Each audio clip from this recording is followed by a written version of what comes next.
നമസ്കാരം. കേരളത്തിലെ പൊതുവിദ്യാലയങ്ങളിൽ special teachers എന്നൊരു വിഭാഗത്തെ നമ്മൾ നിയമിക്കാറുണ്ട്. അതിന് കാരണം സമൂഹത്തിൽ പ്രത്യേക യോഗ്യതകളുള്ള അല്ലെങ്കിൽ ഫിസിക്കലി ചലഞ്ചിന് നമ്മൾ മുമ്പ് പറഞ്ഞിരുന്ന സ്പെഷ്യൽ ശേഷികളുള്ള അത്തരത്തിലുള്ള കുട്ടികളെ മാനസികമായും ശാരീരികമായും അവരെ പരിരക്ഷിക്കുന്നതിനും മറ്റു കുട്ടികൾക്കൊപ്പമാക്കുന്നതിനുമാണ് ഈ അധ്യാപകരെ നിയമിച്ചിരുന്നത്. അപ്പോൾ ഈ സ്പെഷ്യൽ ടീച്ചേഴ്സിനെ നിയമിക്കുന്നതിന് മുമ്പ് പ്രത്യേക രീതികളൊന്നും ഉണ്ടായിരുന്നില്ല. അവരൊക്കെ തന്നെ താൽക്കാലിക ജീവനക്കാരായിരുന്നു. താൽക്കാലിക ജീവനക്കാരായ ഈ ആളുകൾ ദിവസക്കൂലിക്കും അങ്ങനെ പോകുന്നു. ചിലരൊക്കെ 2 സ്കൂളുകളിൽ ജോലി ചെയ്തു. മാത്രമല്ല വീടുകളിൽ ഒരു ദിവസം പോയി വീടുകളിൽ കഴിയുന്ന ബെഡ് റിഡനായ കുട്ടികളെ ഇതിലേക്ക് ചേർക്കുന്നതിന് വേണ്ടി അവരുടെ ഉന്നതിക്ക് വേണ്ടി പ്രവർത്തിച്ചു. വളരെ തുച്ഛമായ ശമ്പളമാണ് ഇവർക്ക് കിട്ടിയിരുന്നത്. കഴിഞ്ഞ 10 വർഷമായി ഇവരുടെ വേതന സേവന നിരക്കുകൾ പരിഷ്കരിച്ചിരുന്നതേയില്ല. ഇവരൊരു അവഗണിക്കപ്പെട്ട വിഭാഗം പോലെയാണ് നമ്മുടെ സമൂഹത്തിൽ ഉണ്ടായത്.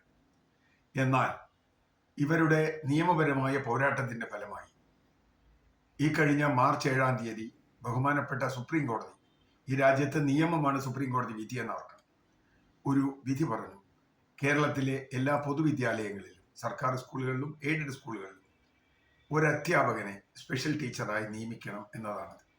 ഇത് വളരെ ന്യായവും മിതവുമായ ഒരു കാര്യമാണ്. അവരെ സ്ഥിരം നിയമനം വേണമെന്നാണ്.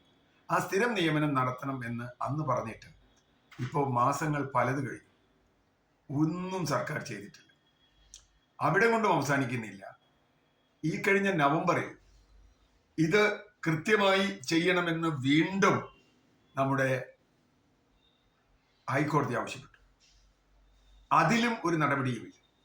ഈ ജനുവരി മാസത്തിന്റെ അവസാനത്തിനു മുമ്പ് ഈ നിയമനം നടത്തണം എന്നാണ് അവരോട് പറഞ്ഞിട്ടുള്ളത്. അങ്ങനെയുള്ള നിയമനം നടത്താതിരിക്കുന്നതുകൊണ്ട് ഇവർക്ക് സ്ഥിരമായ ശമ്പളമില്ല.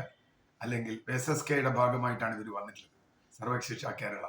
അത് തന്നെ ചില കുഴപ്പത്തില്ല. ഇവർക്ക് കൃത്യമായി ശമ്പളം കിട്ടിയിരുന്നില്ല, ഇപ്പോൾ കിട്ടുന്നുണ്ട്.